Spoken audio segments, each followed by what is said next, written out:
오늘 은혜 받으실 하나님의 말씀은 히브리서 3장 1절 말씀입니다. 히브리서 3장 1절입니다. 우리 성경을 보시고 또 스크린을 보시고 우리 함께 합독하도록 하겠습니다. 그러므로 함께 하늘의 부르심을 받은 거룩한 형제들아, 우리가 믿는 도리의 사도시며 대제사장이신 예수를 깊이 생각하라. 아멘. 오늘 저는 바로 예수를 깊이 생각하라 하는 이런 제목으로 은혜를 나누도록 하겠습니다. 자, 우리 첫 번째는 우리는 하늘의 부르심을 받은 거룩한 형제들입니다. 우리 히브리서 3장 1절을 다시 한번 보도록 하겠습니다. 그러므로 함께 하늘의 부르심을 받은 거룩한 형제들아, 우리가 믿는 도리의 사도시며 대제사장이신 예수를 깊이 생각하라. 여기서 함께 하늘의 부르심을 받은 거룩한 형제들아라는 이 말은 이미 하나님의 말씀을 깨닫고 실천하는 자들로서 구원으로 부름을 받은 모든 크리스찬들을 말합니다. 우리가 말하는 성도, 거룩할 성자 무리도자입니다. 거룩한 성도들이라는 말씀입니다. 그렇다면 하늘의 부르심은 무엇일까요? 하늘의 부르심은 바로 하나님이 예정하심에 따라서 성도로 구별된 자들이며, 이들이 매우 특별한 존재가 된 것은 하나님께서 우리를 택하여 주셨다는 데 있습니다. 얼마나 하나님께 은혜가 됩니까? 우리 수많은 사람 중에 택함을 받았다, 부르셔서 택함 받은 사람들, 하나님께서 우리를 부르시지 않으면 우리 스스로 하나님 앞에 나갈 수 없습니다. 우리는 하나님의 은혜로 구원을 받았습니다. 에베소서 2장 8절과 9절의 말씀을 우리 함께 보도록 하겠습니다. 너희는 그 은혜에 의하여 믿음으로 말미암아 구원을 받았으니 이것은 너희에게서 난 것이 아니요 하나님의 선물이라. 행위에서 난 것이 아니니 이는 누구든지 자랑하지 못하게 함이라. 여러분, 그런데 우리가 하나님의 은혜로 부름을 받았으면 예수님께 집중하는 이런 삶이 되어야 됩니다. 주님을 소망하고 주님만을 의지하는 좀 단순한 이런 삶이 우리에게 필요합니다. 세상이 복잡한 곳에 한번 얽매이면요, 믿음의 길이 보이지 않고 복잡한 길에서 헤매는 이런 삶이 있을 수 있다는 것입니다. 여러분, 이렇게 하나님을 의지하는 이런 가운데 뭐가 필요합니까? 부르심을 위해서 달려가게 되는 그 표대가 분명해진다는 것입니다. 여러분, 표대라는 말은 바로 눈을 고정시킨 멀리 있는 표적을 말합니다. 멀리 있는 표적, 바로 이 표대가 하나님이 위에서 부르신 부름입니다. 자, 우리 하나님이 부르신 표대는 하나님의 나라이고, 이제 성도들이 각자 취할 구원의 완성을 통해서 우리 이 표대로 나가게 되는 겁니다. 우리 구원의 완성이 되었을 때 바로 하나님 앞에 서는 그것이 표대라는 것입니다. 여러분, 믿으십니까? 깨달아지십니까? 그 말이 그 말 같고 그 말이 그 말 같아서 잘 헷갈릴 수도 있다고 생각이 됩니다. 그렇지만 우리 하나님이 부르시는 표대는 하나님의 나라다.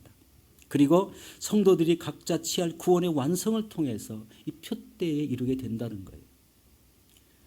그리고 거기에 부름의 상이라는 게 있어요. 이 땅에서 우리 하나님을 의지해서 표대로 달려나가는 중에 하나님이 부르심의 상, 바로 이 땅에서 하나님이 요구하시는 귀한 사명을 감당했을 때 하나님 나라에서 받게 되는 상을 말하고 있습니다. 우리 빌립보서 3장 우리 13절로 14절 말씀을 함께 보도록 하겠습니다.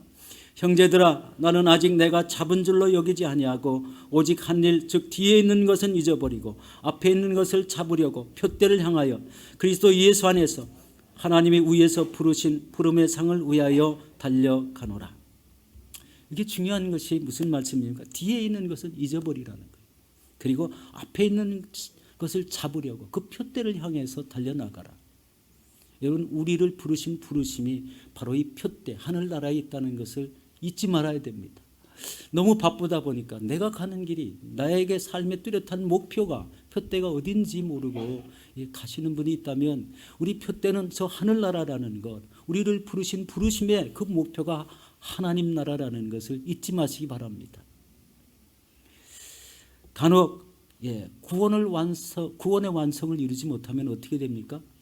하늘나라의 표대는 없어지는 겁니다. 이 표대는 우리가 제시한 게 아닙니다. 하나님이 제시했습니다. 예수 그리스도를 믿는 사람은 자동적으로 표대가 하늘나라에 있습니다. 그런데 그 구원의 완성을 이루지 못하면 이 표대가 없어지는 거예요. 예, 이것을 우리 깨달아야 됩니다. 내가 어떤 신앙을 가져야 될까의 중심이 이 표대를 향해 있다면 우리가 어떻게 신앙생활을 해야 되는 것도 스스로 알 수가 있습니다. 자, 우리의 부르심의 완성, 곧 구원의 완성을 위해서 우리 신앙의 기초를 견고하게 하지 않으면 안 됩니다. 바로 그 신앙의 기초는 우리 적극적인 기도의 삶을 사셔야 됩니다. 적극적인 기도의 삶. 우리 제가 수요일 날 말씀을 잠깐 드린 것 같습니다. 여러분, 기도를 수없이 많이 하는데 응답을 받지 못하는 기도의 삶은 바로 육적인, 혼적인 이런 기도의 삶이라고 표현했습니다. 제가 한 말이 아니고 하나님의 대사라는 이런 글을 쓰신 우리 당시 주중 대사였던 김하중 대사님께서 하신 말입니다. 이분은 하루에 300명의 이름을 불러가면서 중보기도 하시는 분이고, 한 번 기도하면 짤막하게 기도해도 성령의 뚜렷한 음성을 듣고 우리 나가시는 분입니다. 엄청난 일을 한 일이 있죠. 우리 사스가 발생했을 때 다른 나라 사람들은 다 다른 나라로 철수하는데 이 하나님 앞에 기도하는 이 대사님께서 우리 한국 교민도 다 철수하겠습니다. 그랬더니 즉시 하나님께서 철수하지 마라.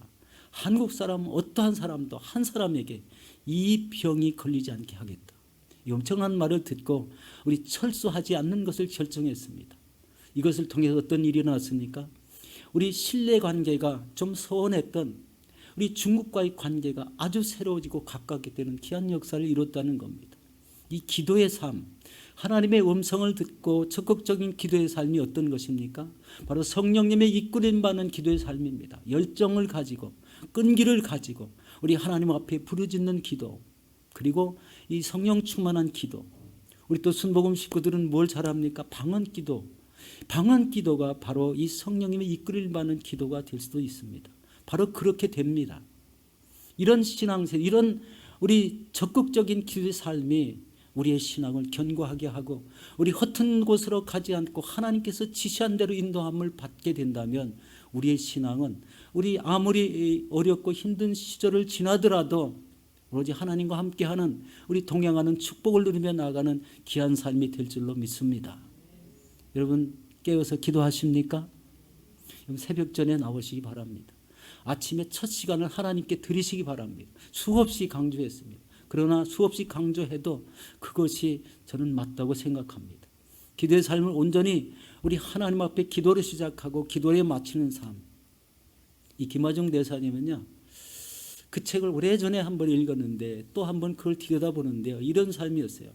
내가 조금 무슨 일이 있으면요, 딱 거기서 출발하기 전에 서서 기도하는 거예요. 잠깐. 그리고 하나님 앞에 우리 그 기도, 우리 뭐를 이루고자 하는 장소에 나갔을 때는 하나님 인도함이 뚜렷해서 자기 의도대로 다 이루어지는 이런 역사를 매일매일 체험하는 이런 사람이 되었습니다. 얼마나 이 신앙생활이 기쁠까요? 성령의 음성을 듣는 것, 성령의 인도하심, 야 이건 아니다, 이렇게 해라, 이런 지시를 받는다는 게요, 우리 인간으로서는 도저히 알 수 없는 길이지만 성령님께서 함께 하실 때 이런 일이 일어난다는 것입니다. 여러분, 이런 기도 생활이 우리 저와 여러분을 승리케 만드는 놀라운 삶이 될 줄로 믿습니다. 우리 두 번째는요, 말씀과 함께 우리 사는 삶을 살아야 됩니다. 여러분, 말씀은 뭡니까? 모든 신앙의 기초를 이루고 있습니다.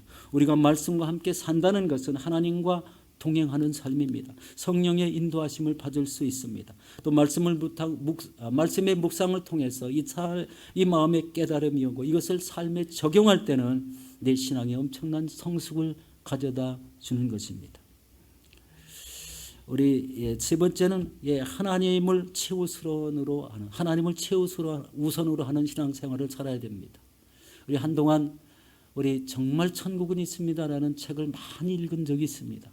그래서 이 천국 이야기가 한동안 많이 있었는데요, 우리 그때 말씀을 한번 잠깐 기억해 보도록 하겠습니다. 우리 토마스 주남 여사가 쓰신 정말 천국은 있습니다라는 이런 책에 나오는 말씀입니다.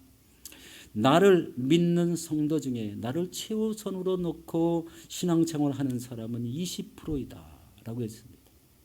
그리고 교회, 이 세상에 수많은 교회들이 있는데 나를 최우선으로 놓고 우리 신앙생활하는 교회도 20%이다라고 했습니다. 그러면은 100명 중에 20명인데 그 나머지 80명은 어떤 사람일까요? 바로 이 80명의 사람들은 하나님을 최우선하는 이런 신앙이 아니라는 거예요. 하나님을 깊이 생각하지 않고 이 하나님 전에 주일날 나와서 예배를 드려도 세상에 나가면 동일한 세상 사람과 같이 사는 이런 모습을 얘기합니다. 여러분, 이런 신앙은 어떤 신앙입니까? 영적인 신앙이 아니라 혼적인 신앙, 아직도 온전한 신앙을 갖지 못한 이런 사람이라는 것을 깨달을 수가 있습니다. 여러분, 이런 신앙을 살아가는 사람에게는 열매가 보이지 않습니다. 그리고 헌신도 없고 충성도 없고 복음 증거의 사명도 없습니다. 그리고 무엇을 우리 목표로 하며 살아가는지 뚜렷한 목표성이 없다는 거예요. 바로 이런 신앙을 살아가는 이런 사람들이 80%가 된다는 것은 우리가 좀 깊이 생각해 봐야 될 그런 문제입니다. 혹시 내가 그 중에 하나일까? 내가 20% 안에 들어야 되는 이런 신앙을 사는 게 맞는 것 같은데, 그러면 80명 중에 내가 하나라면은 부단히 노력하지 않으면 온전한 이 꼬린 지점인 이 표대를 향해서 나가는 삶이 어그러질 것 같다는 이런 생각이 들지 않습니까? 이왕의 신앙생활 하는데 나의 목표점, 나의 꼬린 지점, 그 먼 곳을 향해 정해진 표대가 분명해지는 이런 삶이 우리에게 꼭 필요한 것이 아니겠습니까? 이 땅에 고생을 해도, 이 땅에 모든 것이 고난을 닥쳐도 우리는 하나님의 인도를 받는다면 이 목표한 목표 지점, 이 표대가 분명하게 보일 건데, 그렇지 않고 이 80%에 속하는 사람들에게는 이 목표가 희미하다는 겁니다. 결과를 생각할 때는 두렵습니다. 안 그렇습니까? 결과가 딱 보이지 않습니까? 우리가 나의 신앙생활을 통해서 목표가 보이지 않는다면 우리가 이룰 우리 구원의 완성, 우리 신앙생활의 그 구원의 완성을 통해서 목표가 이루어져야 되는데 그것이 안 되는 이유는 뚜렷한 신앙이 아니기 때문에 그렇다는 거예요. 예수 그리스도를 가장 중요한 최우선으로 놓는 이런 신앙생활, 하나님만이 우리의 신앙의 기준이다라고 이렇게 믿고 나가는 이런 사람에게는 표대가 분명하고, 그렇지 않은 사람에게는 표대가 희미하다는 거예요. 이것이 잘못되면 표대가 없는 신앙생활을 하고 있다는 결론이 생길 수 있습니다. 여러분, 하나님을 최우선해서 신앙생활하시기 바랍니다. 여러분, 하나님을 최우선해서 신앙생활하는 사람은 적극적인 신앙을 할 수밖에 없습니다. 나의 직분이 무엇인지 깨닫고 적극적인 이런 직분 감당을 하셔야 됩니다. 요즘 직분의 감각이 너무 없습니다. 하나님의 전이 귀중하다면 직분자가 먼저 달려나와야 되는데 그렇지 않은 것을 보면 참 마음에 얼마나 답답함을 느끼는지 모릅니다.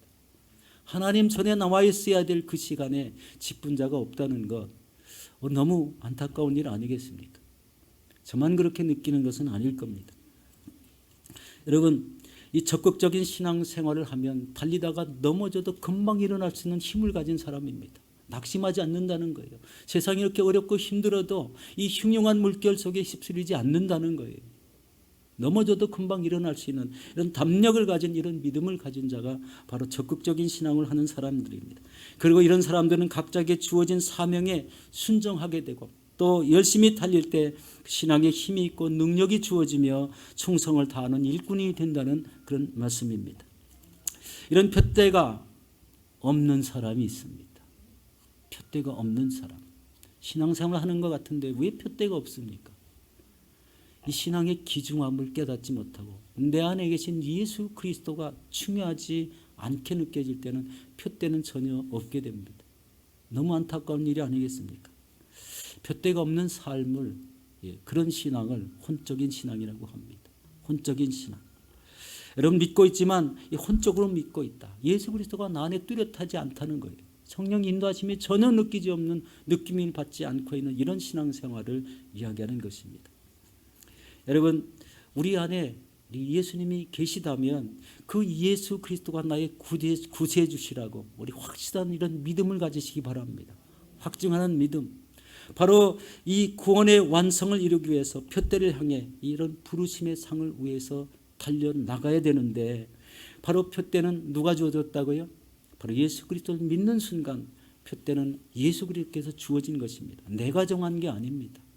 이 표대를 향해서 달려나가는 모든 일들은 성경에 다 기록되어 있습니다. 그래서 이 말씀의 굳건한 신앙이 중요하게 되겠죠. 여러분, 우리의 부르심이 무엇인지 확인을 하셨다면 이 부르심의 표대를 향해서 적극적으로 달려나가시는 저와 여러분들이 되시기를 예수 이름으로 축원합니다. 우리 두 번째는 예수님은 우리가 믿는 도리의 사도시며 대제사장이십니다. 자, 여기서 믿는 도리라는 것은 함께 입으로 고백한다라는 뜻이 있습니다. 이 헬라어 원어를 보면 호몰로기아라는 이런 원어가 바로 그 말씀입니다. 여러분, 우리가 함께 입으로 고백해야 될 신앙이 무엇입니까? 신앙 고백입니다. 신앙 고백. 초대교회 성도들은 이 신앙 고백의 대상이 예수 그리스도였습니다. 그리고 그들이 힘써 전파하고 가르치는 복음의 내용도 예수 그리스도였습니다. 여러분, 우리의 신앙은 우리 입으로 고백하는 것이 중요합니다. 로마서 10장 10절의 말씀입니다. 사람이 마음으로 믿어 의에 이르고 입으로 시인하여 구원에 이르느니라. 여러분, 우리 성도 중에 신앙 고백을 하지 않는다는 이야기를 여러 번 들었습니다. 여러분, 신앙 고백이 이루어진 배경이 중요한 게 아니지 않습니까? 예수 그리스도가 신앙 고백의 대상인데 그러면 예수 그리스도를 나의 주님이라고 고백하는 게 그게 잘못되었습니까?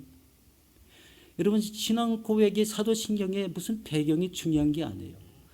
거기에 대한 신앙 고백이 아니라 예수 그리스도가 나의 주인이라고 나의 구세주라고 고백하는 이런 신앙을 가지셔야 됩니다.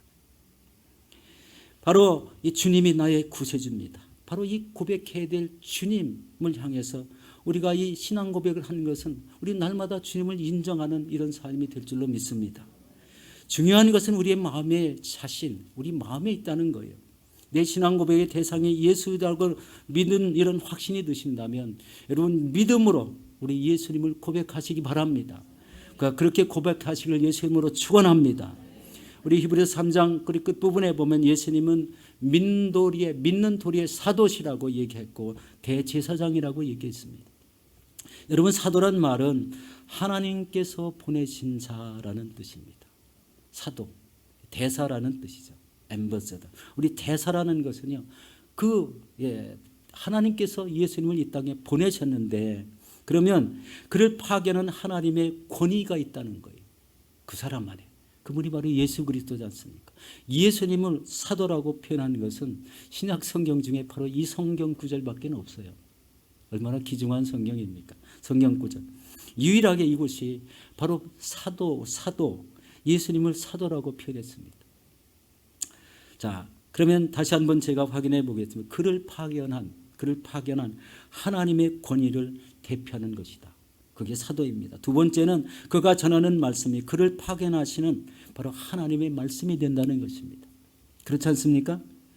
그러므로 예수님이 하나님의 대사라는 사실은 바로 하나님의 은혜와 자비와 사랑과 권세가 예수님 안에 있다는 것과 예수님이 선포하시는 말씀에 귀를 기울이는 것이 바로 하나님의 말씀을 듣는 것임을 알아야 된다는 것입니다. 실제로 그렇지 않습니까? 우리 예수님이 한 번 말씀하시면 모든 것이 다 이루어집니다. 하나님의 권위가 있기 때문에 그렇습니다. 그 다음에 대제사장은 어떤 역할을 할까요? 우리 대제사장은 인간과 하나님 사이에 인간의 죄를 속하는 제사를 드림으로 인해서 하나님과 인간을 연결시키는 중재자 역할을 하고 있습니다. 또 제사장이라는 것은 교량을 세우는 자라는 의미가 있습니다. 바로 이 교량을 세우는 의미라는 이 뜻은 하나님과 인간 사이에 다리를 놓는 자라는 것입니다. 예수님은 바로 하나님의 말씀을 인간에게 가르치고 선포하시며 또 인간의 고백과 기도를 하나님 앞에 올려드리는 그런 교량 역할을 하고 계십니다. 더 중요한 것이 하나 있습니다. 바로 예수님은 바로 죄인인 우리를 예수 믿게 하셔서 거룩한 하나님께 올려드리고 있습니다. 중간 역할을 하는 겁니다. 이 예수님의 의 때문에 하나님 앞에 설 수 있는 자격을 갖추게 했습니다. 인간은 의라는 것을 온전히 이룰 수 없는 존재입니다. 우리 날 때부터 죄인이기 때문에 우리에게 갖춰진 이 의라는 것은 이거는 하나님이 인정할 수 없는 의입니다. 그러나 예수를 믿었다면 예수 안에 있는 그 의가 우리 몸에 좌정하고 계시기 때문에 그 의를 통해서 하나님 앞에 갈 수 있는 자격이 되었다는 거예요. 바로 그것을 연결하신 분이 예수 그리스도 우리 주님이십니다. 예수님은 인간인 동시에 하나님이십니다. 하나님께는 인간을 대변해 주시고 인간에게는 하나님을 대변해 주시는 유일한 중보자 예수님이십니다. 그러므로 예수님은 우리의 모든 것이 되십니다. 우리 믿으면 아멘 하시기 바랍니다. 우리 19세기 남아프리카 성자이고 기도와 성령의 사람인 우리 앤드류 모레이라는 이런 사람이 있습니다. 어느 날 아침에 우리 기도를 하고 있는데 하나님이 이런 질문을 하셨습니다. 너에게 나는 누구냐? 라는 질문이었어요.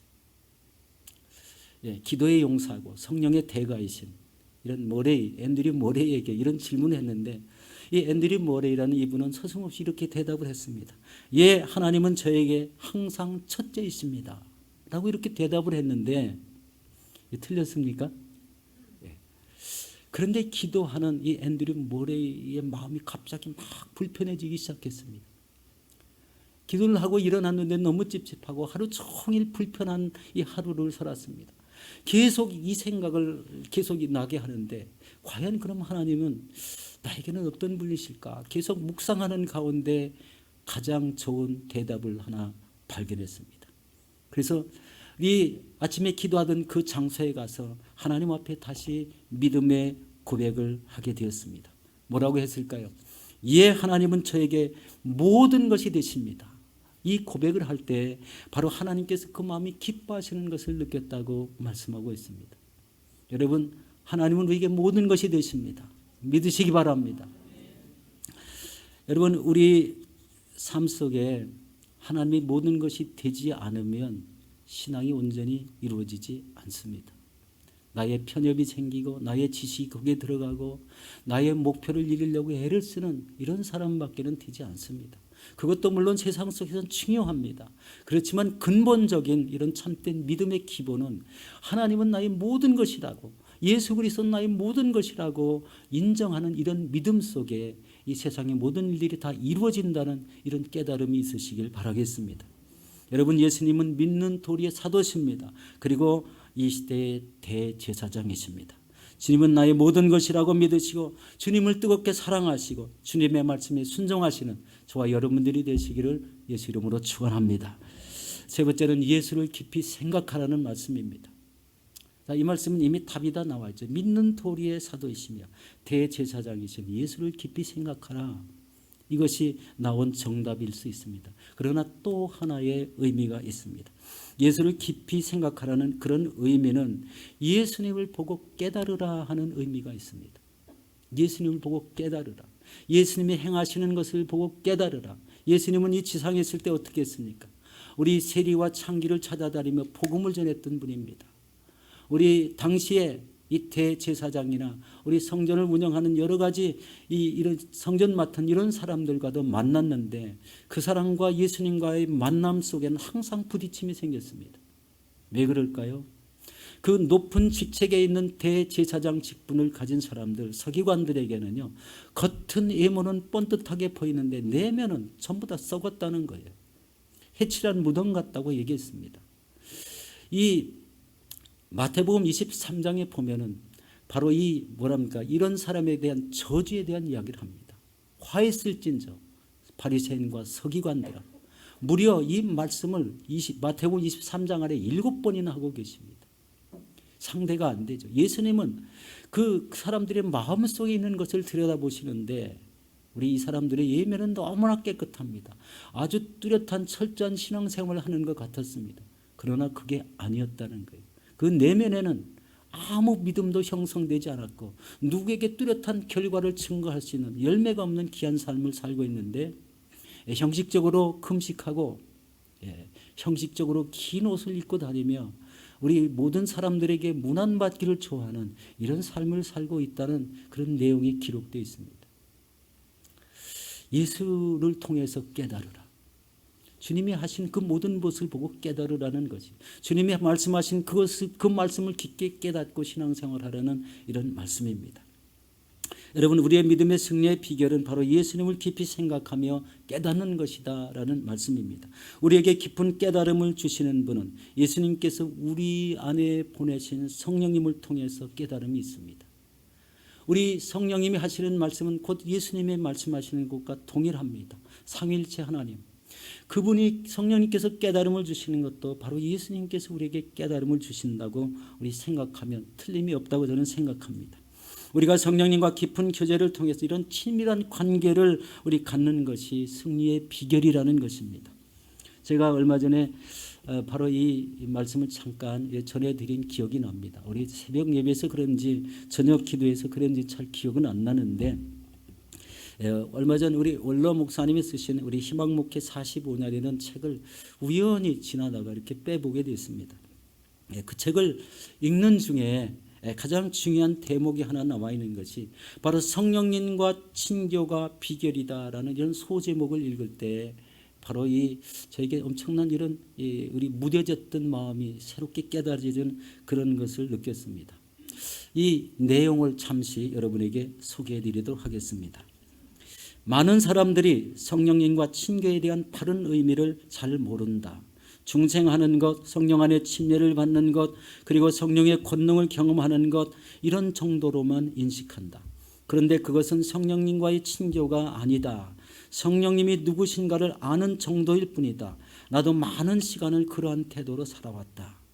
그러나 하나님은 그 태도를 바꾸어 주셨다. 성령님께서 나를 다시 태어나게 하는 영이요, 권능의 영이요, 그 이상임을 보여주셨다. 그분은 인격이시지만 내 안에 거하시는 인격이다. 사랑과 함께 산다는 의미는 그 사랑과 친교를 가지는 것을 뜻한다. 그런데 어느 새벽기도 모임에서 설교를 하고 홀로 기도하고 있을 때 하나님께서 나의 영에 말씀하기 시작했다. 내 아들아, 내게 성령과 깊은 친교를 가질 수 있다면 너의 사역은 배가 되고 크게 능력을 받을 것이다. 아버지 하나님, 저는 이미 성령을 받지 않았습니까? 저는 중생했고 성령 침례도 다 받았습니다. 그러면 제가 무엇을 더 필요로 하나요? 오히려 하나님께 반문을 했습니다. 그래, 너는 합법적인 방법 안에서 성령을 가졌지만 너는 성령님과 친밀한 교제를 가지고 있지 않다라고 지적했습니다. 그리고 뭐라고 얘기했냐면요, 이 말씀이 중요합니다.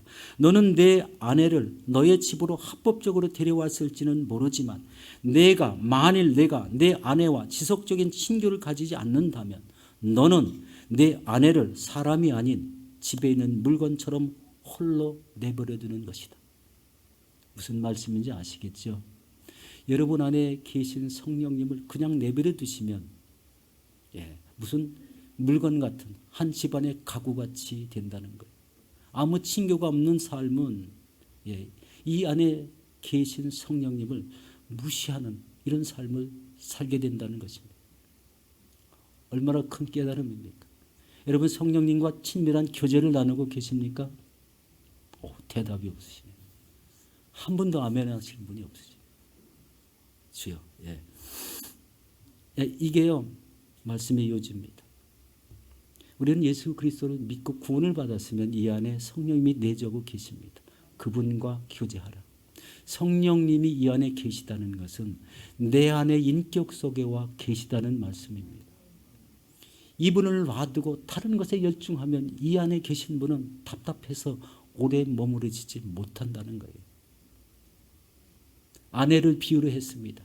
결혼했는데 아내를 버려, 아내와 얘기하지 않고 다른 세상에 놀다가 다 무슨 일을 하다가 우리 집에 들어오는 삶이 계속되면은 이 아내는 한 가구와도 같은 그런 인생밖에 되지 않는다고 하신 말씀의 중요성은 내 안에 계신 성령님과 친밀함을 가지라는 얘기입니다. 그 친밀이 없는 신앙생활을 여러분이 이어지고 계속 이런 삶을 산다면 여러분 신앙생활을 바르게 잡으셔야 됩니다. 성령님을 주신 참된 이유는 무엇입니까? 바로 그분을 통해서 인도함을 받으라는 거예요. 그분은 우리를 인도하실 분입니다. 기도하면 말씀을 주시고 그 말씀을 통해서 우리 귀한 인도하심이 뚜렷하게 나타나는 거예요. 우리 어려운 이 시대를 이길 수 있는 참된 방법은 바로 성령님과 친밀한 교제를 통해서 그분의 말씀대로 살아가면 우리는 반드시 세상은 어렵지만 우리의 삶은 기쁨이 넘치는 놀라운 역사가 일어나게 될 줄로 믿습니다. 여러분, 이 성령님과 친밀한 교제를 않는다면 그저 성령님만 조금 아는 이런 모습일 뿐이라는 것을 우리 집어 말씀하셨습니다.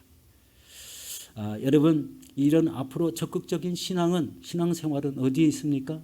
바로 첫 번째는 적극적인 기도와 우리 말씀 신앙과 그리고 하나님을 의지하는 신앙입니다. 바로 성령님을 의지하는 신앙 속에 이런 놀라운 신앙의 발전이 일어나고, 그리고 내가 가는 그 목표점이 너무나 뚜렷하게 성령님이 우리를 인도해 주신다는 겁니다.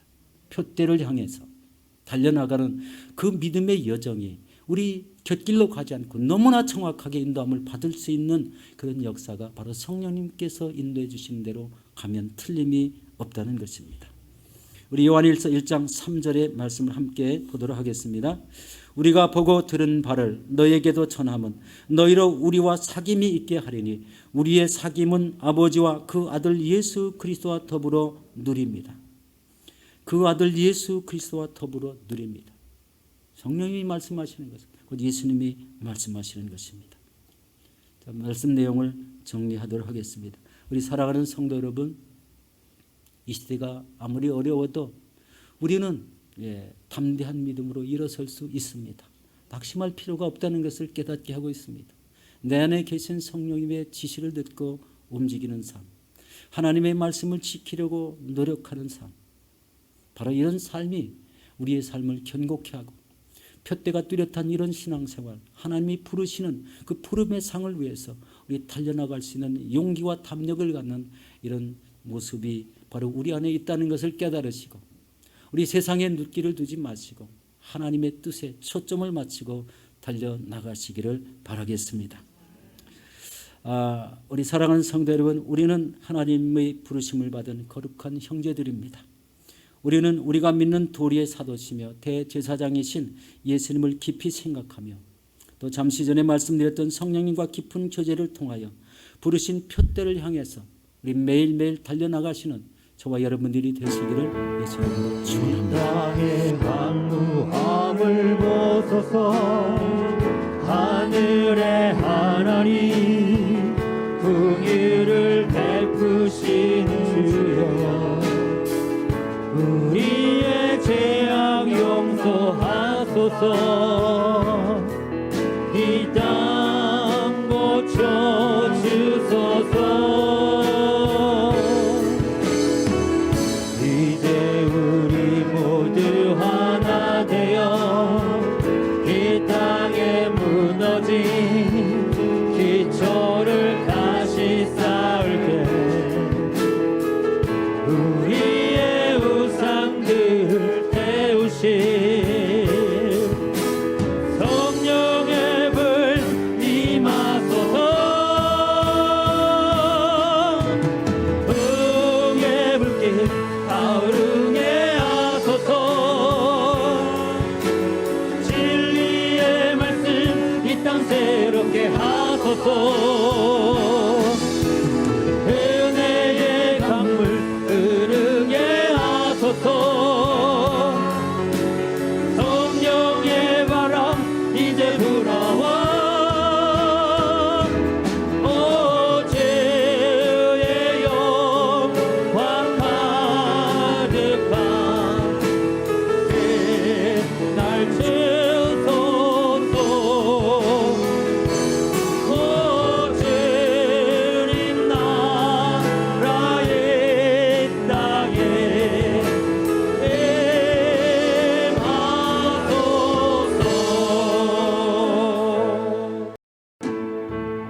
이 땅의 황무함을 벗어서 하늘의 하나님 긍휼을 베푸시는 주여, 우리의 죄악 용서하소서. 이 땅 고쳐 주소서. 이제 우리 모두 하나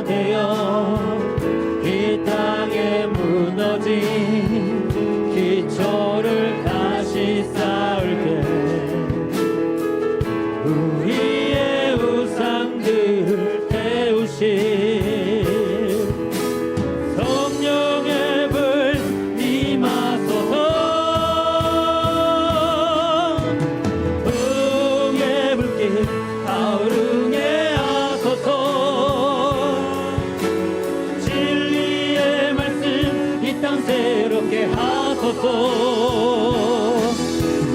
은혜의 강물 흐르게 하소서. 성령의 바람 이제 불어와 오 주의 영광 가득한 날